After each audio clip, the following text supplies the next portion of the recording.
uchun farzand tug'ilganda, raddomda onaning qornidan farzand dunyoga kelishligi bilan taroziga qo'yib tortilinadi. Chaqaloqning vazni o'lchaniladi. Nima uchun?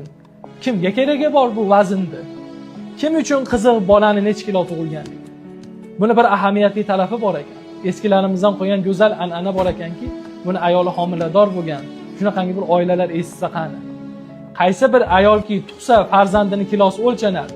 Nima uchun? Chunki onaiki 9 oy vujudida bamisol bir go'shtni ko'tarib yurdi. Farzand go'sht.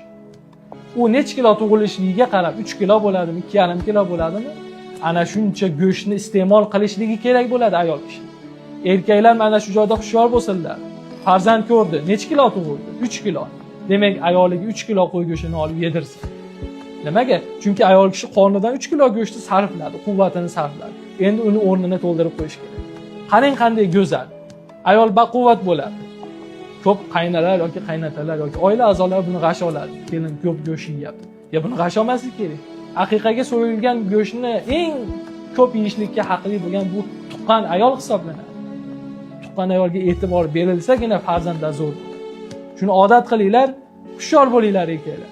Mana shunaqangi ko'payish arafasida turgan do'stlaringizga jo'natib qo'yinglarki, ayoli necha kilogram farzand ko'radigan bo'lsa, o'shancha go'shtni ayollariga olib yedirsinlar. Qo'rib bersinlar, shashlik qilib bersinlar.